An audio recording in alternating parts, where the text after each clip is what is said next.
ದ್ರಾವಿಡರ ನಾಡಲ್ಲುಂಟಾದಂತಹ ಭೀಕರ ದುರಂತಕ್ಕೆ ಸಂಬಂಧಪಟ್ಟಂತೆ ನಿರಂತರವಾಗಿ ನಾವು ಮಾಹಿತಿ ಕೊಡ್ತಾ ಇದ್ವಿ ನಿಮಗೆ 39 ಜನ ಸತ್ತಿದ್ದಾರೆ. ಇದರ ಬೆನ್ನಲ್ಲೇ ರಾಜಕೀಯ ಕೆಸರೆರಚಾಟಗಳು ಕೂಡ ಜೋರಾಗಿ ನಡೀತಾ ಇದೆ. ನಾವು ತಪ್ಪು ಮಾಡಿಲ್ಲ, ಅವ್ರದ್ದು ತಪ್ಪು ಅಂತ ಒಬ್ರು, ಇನ್ನೊಬ್ರು ಅವ್ರದೇ ತಪ್ಪು ನಮ್ದೆಲ್ಲ ತಪ್ಪು ಅಂತ ಇನ್ನೊಬ್ರು.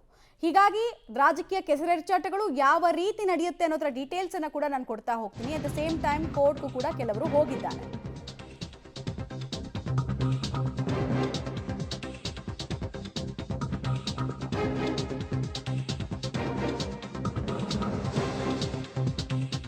ಕರೂರು ಕಾಲ್ತುಳಿತದ ಬಗ್ಗೆ ಈಗ ಹೈಕೋರ್ಟ್ನಲ್ಲಿ ಅರ್ಜಿ ಒಂದು ಸಲ್ಲಿಕೆ ಆಗಿದೆ. ಟಿವಿಕೆ ಪಕ್ಷದಿಂದ ಮದ್ರಾಸ್ ಹೈಕೋರ್ಟ್ಗೆ ಅರ್ಜಿ ಹೋಗಿರೋದು.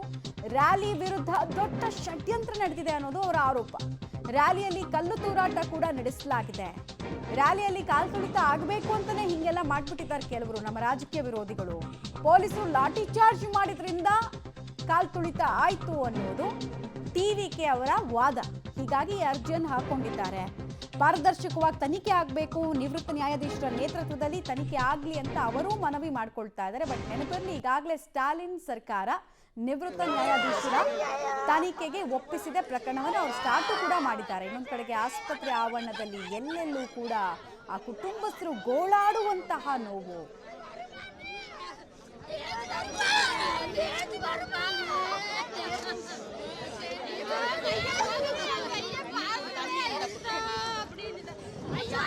ಅವಲಂಬಿತ ಕುಟುಂಬಸ್ಥರಿಗೆ ಹಿಂಗೊಂದು ದೇಹ ನಮಗೆ ಕೊಟ್ಟು ನಿಮ್ಮ ಮಗ ಇನ್ನು ಬದುಕಿಲ್ಲ ಅಂತ ಹೇಳಿದಾಗ ಅವ್ರಿಗೆ ಯಾವ ರೀತಿ ನೋವಾಗುತ್ತೆ ಹೇಳಿ.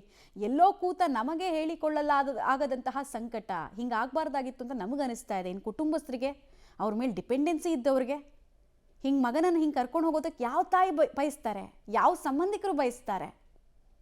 ಅವರ ಆರ್ತನಾದವನ್ನು ಗಮನಿಸ್ತಾ ಇದ್ದೀರಾ? ಒಬ್ರನ್ನೊಬ್ರು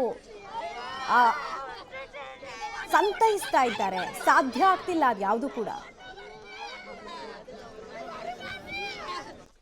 ಇಷ್ಟೆಲ್ಲ ಸ್ಮಶಾನದ ವಾತಾವರಣ ಇರುವಂತಹ ಆಸ್ಪತ್ರೆಯ ಚಿತ್ರಣವನ್ನ ಇನ್ನಷ್ಟು ವಿವರಿಸೋದಕ್ಕೆ ನಮ್ಮ ಜೊತೆಗೆ ಮಾದೇಶ್ ರೆಡಿ ಇದ್ದಾರೆ. ಮಾದೇಶ್, ಅಲ್ಲಿನ ಚಿತ್ರಣ ಪದಗಳಲ್ಲಿ ಕಟ್ಕೊಳ್ಳೋದಕ್ಕೆ ಬಹಳ ಕಷ್ಟ, ಆದರೂ ವಿವರಿಸೋ ಪ್ರಯತ್ನವನ್ನು ಮಾಡಿ. ಮಮತಾ, ಈಗ 39 ಮೃತದೇಹಗಳನ್ನು ಕೂಡ ಕುಟುಂಬಗಳಿಗೆ ಹಸ್ತಾಂತರ ಮಾಡುವಂಥ ಪ್ರಕ್ರಿಯೆ ಸಂಪೂರ್ಣವಾಗಿ ಮುಕ್ತಾಯ ಆಗಿದೆ.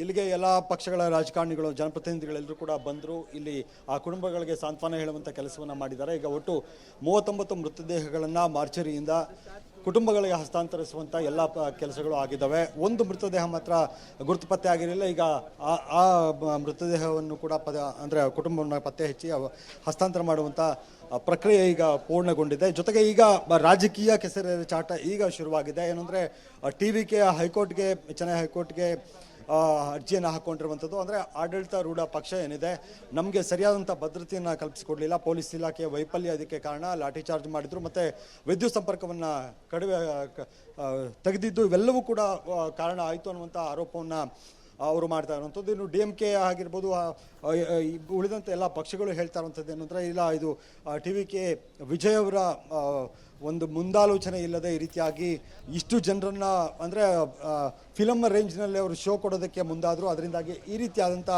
ದುರಂತ ಆಯಿತು ಅನ್ನುವಂಥ ಆರೋಪವನ್ನು ಅವರು ಮಾಡ್ತಾ ಇರುವಂಥದ್ದು. ಬಂಧಿಸಬೇಕು, ಕೂಡಲೇ ವಿಜಯ್ ಅವರನ್ನು ಬಂಧಿಸಬೇಕು ಅನ್ನುವಂಥ ಒತ್ತಾಯವನ್ನು ಕೂಡ ಅವರು ವ್ಯಕ್ತಪಡಿಸ್ತಾ ಇದ್ದಾರೆ. ಮತ್ತು ಏನು 39 ಜನ ಸಾವನ್ನಪ್ಪಿದ್ದಾರೆ, ಅವರ ಕುಟುಂಬದವರು ಕೂಡ ಒತ್ತಾಯ ಮಾಡ್ತಾ ಇರುವಂಥದ್ದು, ಆಕ್ರೋಶ ವ್ಯಕ್ತಪಡಿಸ್ತಾ ಇರುವಂಥದ್ದು ಒಂದೇ, ಕೂಡಲೇ ವಿಜಯ್ ಅವರನ್ನು ಕೂಡ ಬಂಧಿಸಬೇಕು, ಅವರನ್ನು ಕೂಡ ವಿಚಾರಣೆಗೆ ಒಳಪಡಿಸಬೇಕು ಅಂತ. ಯಾರನ್ನೂ ಕೇವಲ ಕಾರ್ಯದರ್ಶಿನ ಒಬ್ಬರನ್ನ ಅರೆಸ್ಟ್ ಮಾಡಿ ಅಷ್ಟಕ್ಕೆ ಸುಮ್ಮನಾಗುವಂಥದ್ದು ಬೇಡ ಅನ್ನುವಂಥದ್ದು.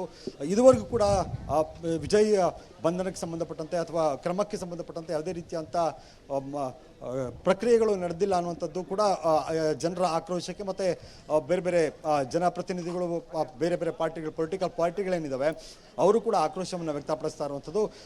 ಒಟ್ಟಾರೆ ಈಗ ಇನ್ನೂ ಕೂಡ ಇಲ್ಲೇನು ಕುಟುಂಬದವರು ನೆರೆದಿದ್ದಾರೆ, ಅವರ ಆಕ್ರಂದನ ಇನ್ನೂ ಕೂಡ ಕಡಿಮೆ ಆಗಿಲ್ಲ. ಯಾಕಂದರೆ ಮನೆಗೆ ಆಧಾರವಾಗಿದ್ದಂಥ ಮಕ್ಕಳಿಗೆ ಆಧಾರವಾಗಿದ್ದಂಥ ತಾಯಿ ತಂದೆಯನ್ನು ಈ ರೀತಿಯಾಗಿ ಕಳೆದುಕೊಂಡಂಥ ಕುಟುಂಬದವರ ಪರಿಸ್ಥಿತಿ ಮಾತ್ರ ತುಂಬ ದಾರುಣವಾಗಿದೆ.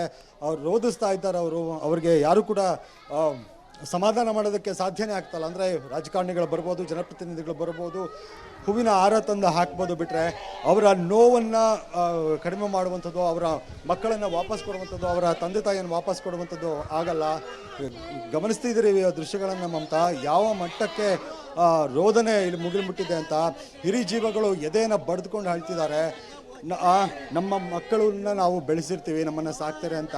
ಆದರೆ ಈಗ ನಾವು ಅನಾಥರಾಗಿದ್ದೇವೆ, ಮಕ್ಕಳನ್ನು ಕಳೆದುಕೊಂಡು.